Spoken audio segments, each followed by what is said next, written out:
It's Milner again. Cross to Thiago.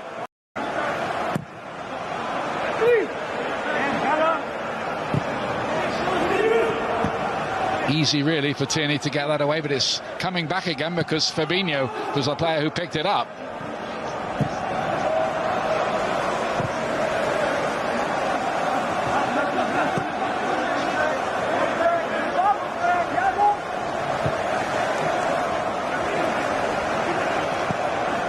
Neat piece of play that, quick feet from Nat Phillips. His dad was a pro, a well-known pro, days of yore. Jimmy Phillips, left back I think he was at Bolton, wasn't he, yeah, notably? Yep.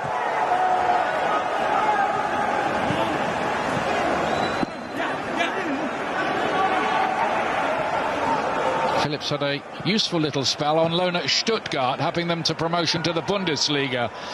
So he's got a bit of experience under his belt. And it looks like Jurgen Klopp is starting to trust him a bit more. Definitely.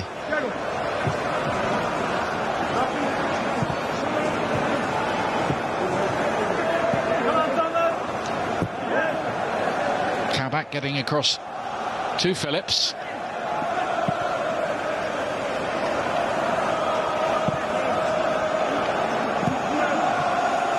Thiago tried to get it through to Salah. Look how quickly Liverpool got the ball back yet again. You were remarking on that, Andy, earlier on.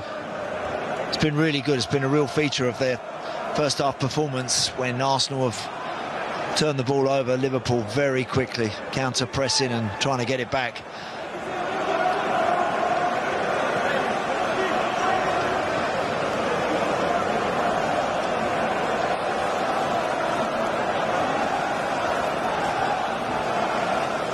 Will be a Liverpool free kick.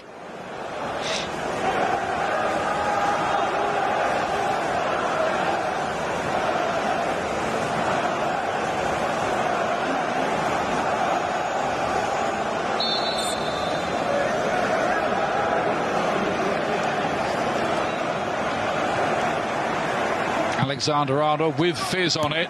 Leno was first to it. Good punch really, because it's found Pepe. Trying to get it into Ødegaard, but that doesn't work. They just can't get him on the ball at the moment to try and make one or two things happen going forward for Arsenal. Can't keep the ball for long enough, Arsenal. A couple of passes across the back line like this. When they start to thread it forward and try and find those front men, that's when those Liverpool shirts are bearing down on them and pinching it back. Here's Callum Chambers.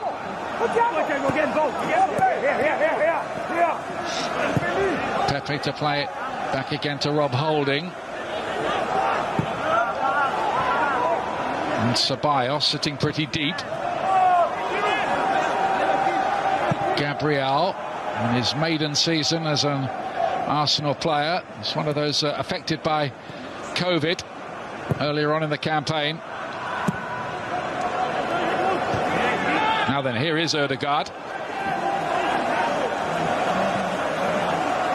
Pepe.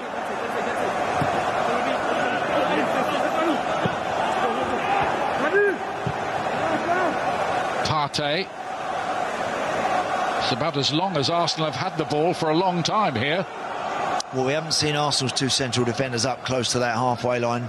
Fullbacks pushed right on, as you can see. Callum Chambers here, right side of the screen, and Kieran Tierney at the top there. Hardly been there.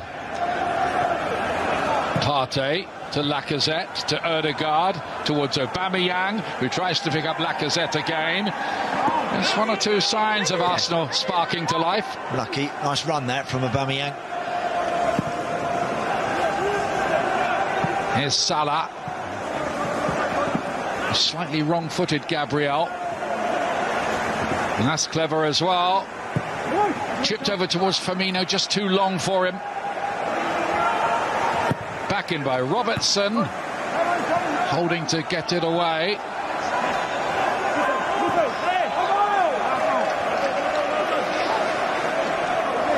No David Luiz back there tonight. He's out at the moment with, I think it's a knee injury that's keeping him out. 4 minutes to the break.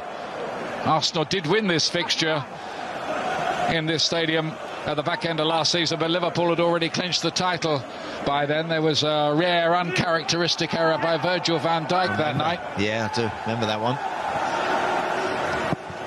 Pretty much a collector's item, that one.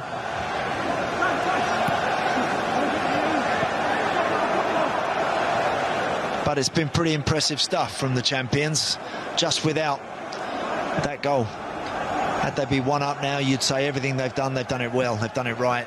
Good tempo, good attitude, good hunger when they've been out of possession to get it back. Good players in the forward positions. Those passing stats say all pretty much double Arsenal's amount, over double, should I say. So everything is right, but that stat at the very top, that's the one they need to alter. They've got to do a little more. In the end, it's the only one that counts, isn't it? It is. Yeah, it is.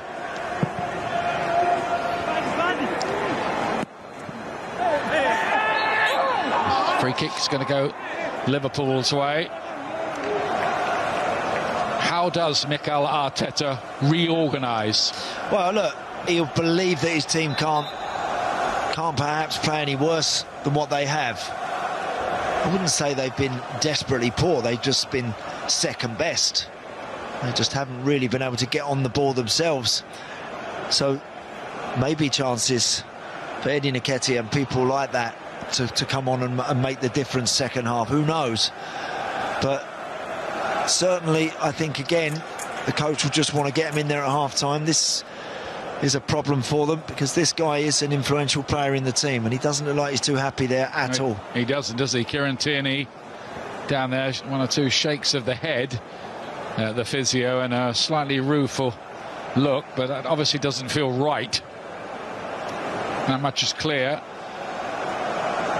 He had a bit of a troubled time when he first arrived, didn't he, from Celtic with injury difficulties, and just as he's really getting to the swing of his Arsenal career, they wouldn't want to lose him on the run in, that's for sure. What they wouldn't want to do, Ian, is have to make any sort of change now.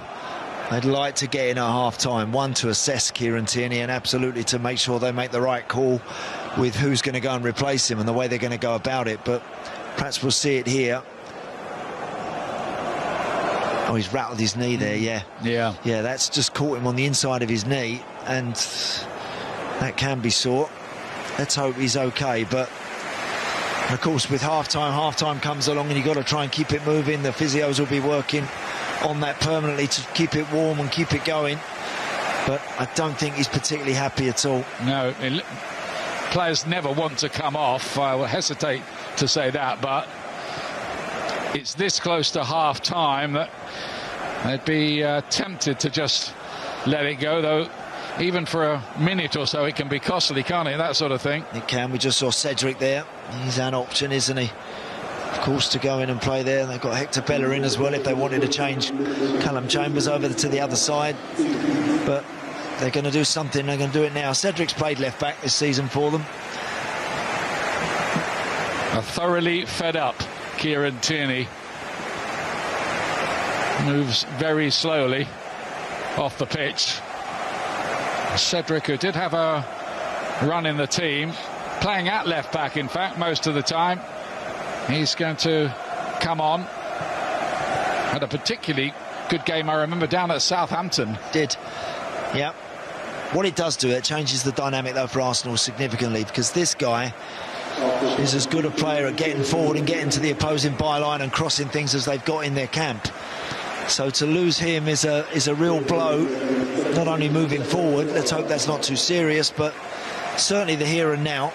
Cedric's not anything like as productive at the top of the field as Kieran Tierney, so they're going to have to find other ways, other avenues to make their football count. So the Portuguese international, Cedric, on there in the left back position. He's usually a right back in his career, but can play out on that left side. He's a right-footed left-sider, though, unlike Tierney. It's a great ball there, his first touch. To Aubameyang. Pepe to play it across. It's gone quite a long way, and then Milner back around the penalty spot to get that one away.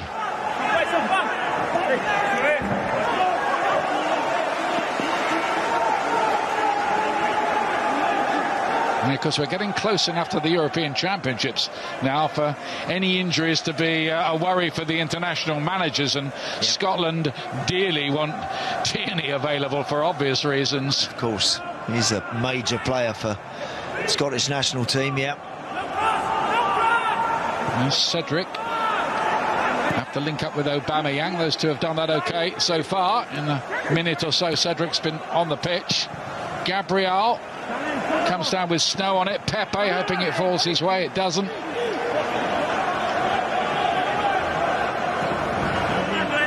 Robertson just about kept that in.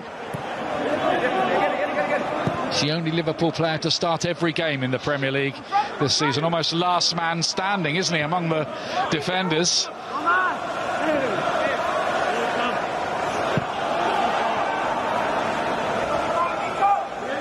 Milner's little chip. Robertson again. Mane got the better of Holding.